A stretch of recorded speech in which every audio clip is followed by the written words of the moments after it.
KPBS On Demand is supported by UC San Diego's Art Power, presenting cellist Joshua Roman, performing from his album Immunity, alongside music by J.S. Bach and more, Sunday, June 22nd at UC San Diego's Epstein Family Amphitheater. Reserve your tickets at artpower.ucsd.edu.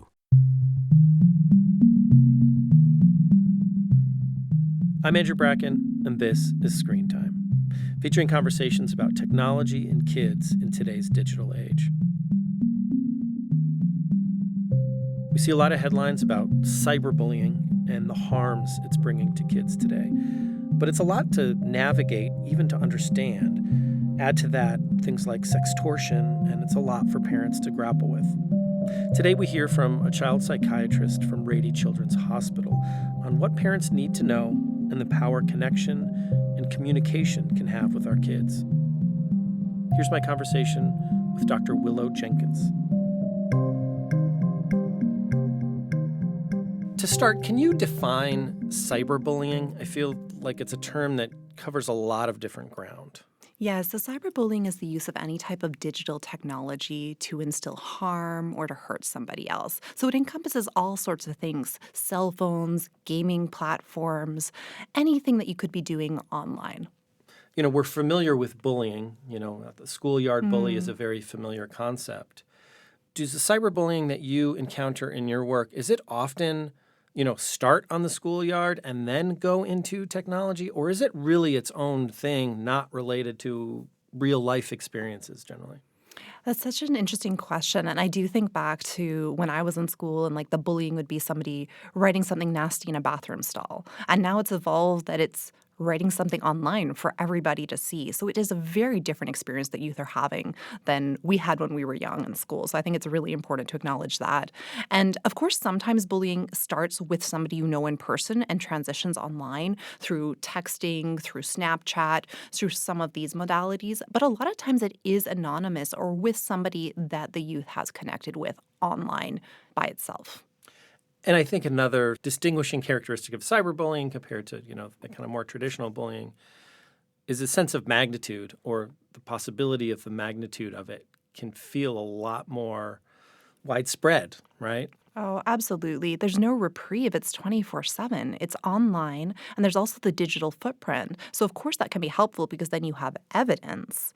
But that also means it can also be permanent and follow somebody around. And then when it's done in the public space, it means a lot of people can also contribute, public people, it can grow.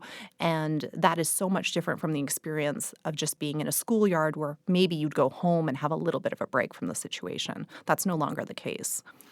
And yet, there is arguments that I've heard from young people. Also, there was a viral social media post from a famous musician kind of making almost like light of cyberbullying and saying, you just walk away from your computer and it goes away, which there is some truth to that, right? But at the same time, it's a lot more complicated for kids that experience it, right? Yeah, I 100%, disagree that cyberbullying is not serious. I think it is just as serious, if not more so, than the in-person bullying that we traditionally think of. We know from research that the implications are widespread. Children who experience cyberbullying, particularly children of minorities, are more at risk for mental health concerns. So the evidence is certainly there that it has a huge impact. And even if you're not directly viewing the content, it's still something that you are dealing with. So just putting down the computer also is easier said than done if you're a student who has to do homework. I mean, so much of our lives are digital that completely disconnecting is often not possible for a lot of youth who are experiencing cyberbullying. There's also sextortion. Could you explain what that is and kind of what we've been seeing there?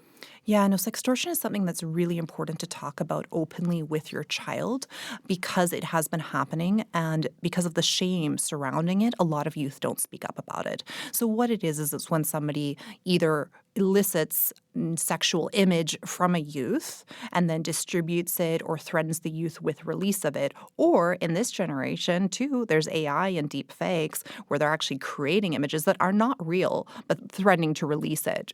And because because it is relatively widespread. It is so important that parents directly talk to your child about what to do if that happens to you, prepare them if it does happen, and just share that you would not have any judgment and only be there to support them if they did find themselves a victim of sextortion. Of course, there's also legal ramifications of that too. So that's a situation of what I'd consider more severe cyberbullying, where you might want to look at laws in your state and see if that's something that law enforcement would get involved with. You brought up an interesting point there about cyberbullying and how you handle it and also report it. I think sometimes it could feel a little like daunting to what you do when it happens. You just kind of deal with it, but how you take action on it. Can you talk a little bit more about that? Well, I think first, if your child comes to you and tells you that they're being cyberbullied, you're so far ahead because many children still do not tell their parents. So if your child's come to you, the most important thing is to stay calm, listen, collect as much information without judgment, and then emphasize to your child that you will keep them safe and you will support them unconditionally. Those are really two key messages to give to your child if they've experienced cyberbullying. Then, of course, you want to see who it is. Is there evidence that needs to be collected, screenshots? This is a step that often gets forgotten. Parents will say, just delete it. But actually, you do want a record of it, particularly if it doesn't stop. Then you have a timeline to be able to go back to. Contacting the school, if it's somebody who you know in person, is really important. Contacting the other, if it's a minor, their parents, and involving them as well is very key. And then, of course, looking at the laws and seeing if this is something that should elevate to law enforcement. I'm of the strong camp that cyberbullying is a form of abuse and needs to be taken very seriously, and that as parents, we absolutely need to intervene. It's not something to be brushed off or said, oh, this is just a joke, because the impacts are so clear to our youth. When do you think those conversations need to start happening with children? How young do you think these cyberbullying conversations should start? If your child has unrestricted access to the internet, you need to be having these conversations with your child. And so for a lot of us, our children have access to iPads and tablets in elementary school. And I think it's so important to speak to your child about being a good digital citizen, what it looks like to support other people online, how to use your online presence in a positive way to support and uplift people. And so whether identifying signs that you might be cyberbullied or what to do if you see another child who's being cyberbullied. Do you say something? Do you not?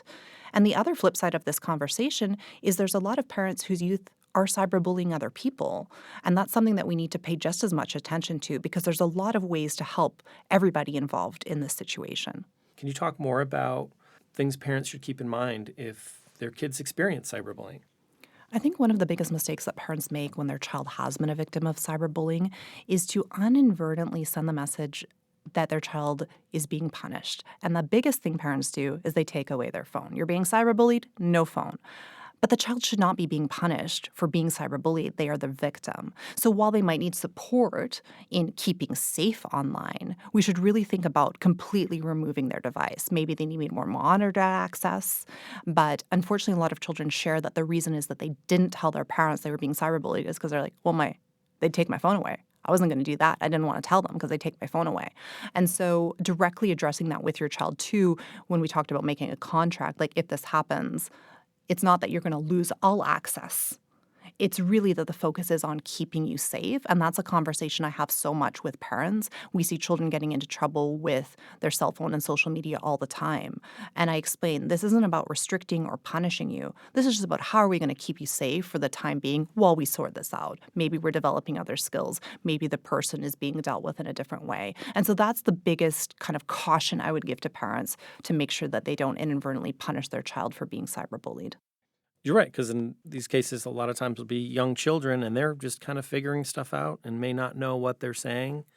I mean, I've found some texts pretty early on where I was not expecting that type of dialogue between such young kids, and I think it's pretty common. It's really common. And I mean, the immediate thing, of course, if a child is the bully, is to label them as a bad child. And that's so often not the case. And it's not a fault of parenting. It's just an indication that there's more help that's needed. And the motivation for why a child could say something could range from something innocuous as thinking it was funny and a joke, not realizing the impact, being peer pressured, to something that might be more harmful. But there's room in all of that to get that child support and help. And they can go on and have absolutely wonderful friendships and not bully anyone else. It's part of navigating growing up and letting your child know that you'll support them is just so key. I can't say that enough. Yeah, just having those conversations and that open dialogue. At the same time, that can be a challenge with kids, right? They may not be super forthcoming. Do you have any suggestions of how to just starting those conversations? Yeah. Well, like I say, hopefully you're having the conversation ahead of time before your child has access to the internet and to social media. And there's a lot of tools that can be really helpful. There's digital youth contracts where you sit down with your child and talk about what your expectations are, what behavior you expect from them, the amount of time, what you expect them to be using the internet for, prioritizing educational content, for example. So setting those expectations is really key. And then also coupling that with if you ever encounter anything online that's making you uncomfortable, if anybody's targeting you or saying something to you, please know you can come to me with anything.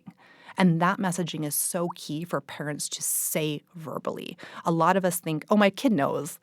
But they don't know unless you've said it. And I think that's really key to have that very almost formalized conversation with them where you go through kind of your expectations and, share that you're there to support them and help them navigating the internet world.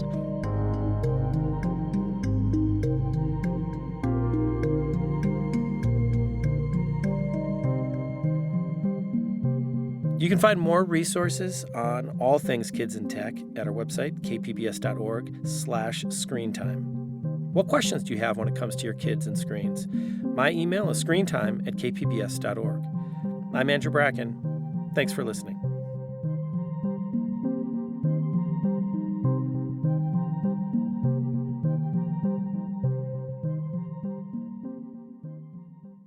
KPBS On Demand is supported by UC San Diego's Art Power, presenting cellist Joshua Roman, performing from his album Immunity, alongside music by J.S. Bach and more, Sunday, June 22nd at UC San Diego's Epstein Family Amphitheater. Reserve your tickets at artpower.ucsd.edu.